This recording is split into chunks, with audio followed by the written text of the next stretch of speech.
మా సోదరుడు కొడంగల్ మాజీ శాసనసభ్యుడు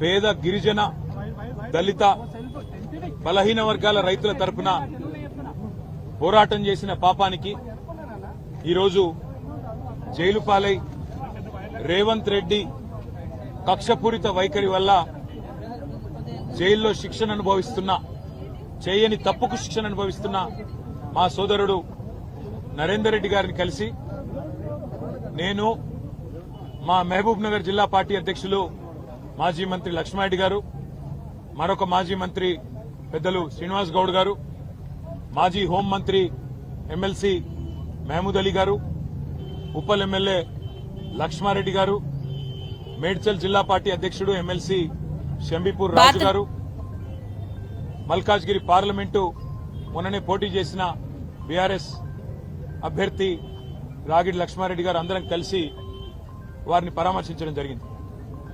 నేను పట్నం నరేందర్ రెడ్డి గారికి మనస్ఫూర్తిగా అభినందనలు తెలియజేస్తా ఉన్నాను.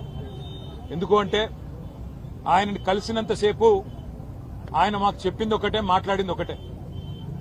అన్న, నా గురించి వదిలేయండి, నేను బాగానే ఉన్నాను, నేను బాగానే ఉంటాను. చెయ్యని తప్పుకు ఇవాళ 30 మంది అమాయక పేద రైతులను జైల్లో పెట్టినారు. వాళ్లను విడిపించండి, వాళ్ల కోసం పోరాటం చేయండి. మా కొడంగల్ రైతుల పక్షాన నిలబడండి, మా కొడంగల్ గిరిజనుల కోసం కొట్లాడండి, మా కొడంగల్లోని దళిత బలహీన వర్గాల రైతుల భూములు గుంజుకుంటున్నారు, అక్కరలేని ఫార్మా విలేజ్ ను రుద్దుతున్నారు అని చెప్పి ఆయన బాధపడతా ఉన్నాడు. వాస్తవం ఏంటి అంటే ఈరోజు సంగారెడ్డి జైలు నుంచి మొదలు పెడితే చెర్లపల్లి జైలు దాకా అమాయకులేమో జైల్లో ఉన్నారు. కానీ కొడంగల్ నుంచి కొండారెడ్డిపల్లె దాకా అరాచకాలు చేస్తున్న దుర్మార్గులేమో ఇవాళ గద్దెనెక్కి కూర్చున్నారు.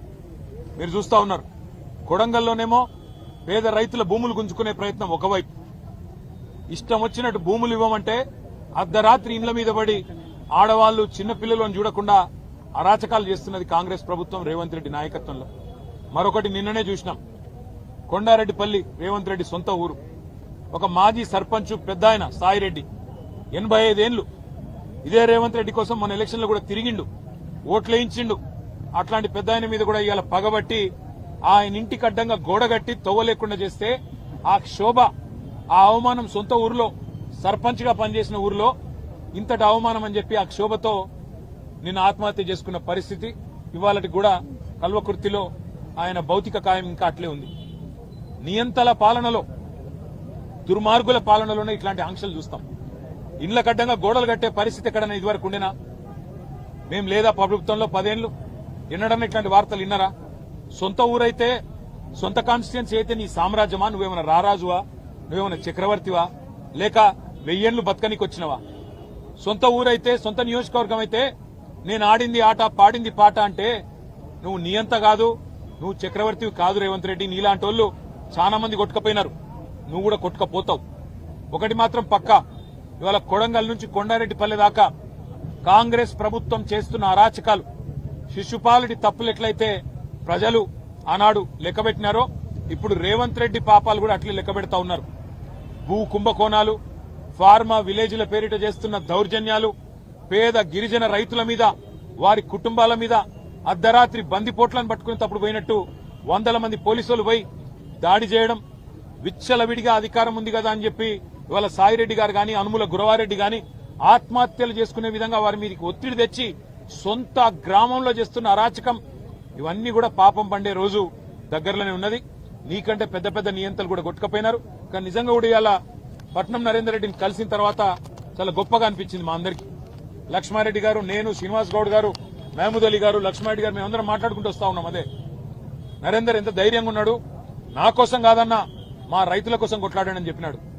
మా మహబూబాబాద్ లో మీరేదో సంఘీభావంగా ధర్నా పెట్టినారంటే బాగా చేయండి అని చెప్పి విజ్ఞప్తి చేసినాడు. రాష్ట్రంలోని గిరిజనులందరికీ తెలిసేటట్టు మా గిరిజనుల పంచాయతీ, మా పేదవాళ్ల పంచాయతీ, రాష్ట్రంలో ఏ ఒక్కరికి అన్యాయం జరగకుండా చూడండి అని చెప్పి మాకు ధైర్యాన్ని ఇచ్చి, మాకు ఉత్సాహాన్ని ఇచ్చి, నాకేం కాదు మీరు ధైర్యంగా ఉండండి అని చెప్పి మాకు కొత్త ధైర్యం చెప్పినాడు.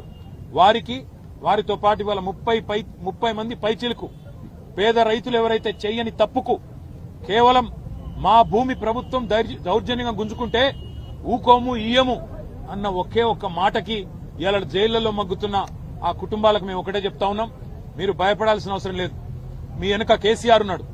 తప్పకుండా న్యాయం ధర్మం గెలుస్తుంది. న్యాయస్థానంలో కొట్లాడదాం. మిమ్మల్ని రేవంత్ రెడ్డి 4 రోజులు జైల్లో పెడతాడేమో కానీ తప్పకుండా భవిష్యత్తులో మళ్లీ రేవంత్ రెడ్డికి రాజకీయ భవిష్యత్తు లేకుండా చేసే గుణపాఠం చెప్పవలసిన బాధ్యత మన మీద ఉన్నదనే మాట కూడా రాష్ట్రంలోని పేద గిరిజన బలహీన వర్గాల రైతాంగానికి విజ్ఞప్తి చేస్తూ మీ అందరికి కూడా పాత్రికేయ మిత్రులకు కూడా ధన్యవాదాలు. ఈ పేదల పోరాటాన్ని ప్రజలకు తెలియజేసే విధంగా చెబుతున్నందుకు చూపెడుతున్నందుకు మీడియాకు కూడా మా అందరి తరఫున కూడా ధన్యవాదాలు.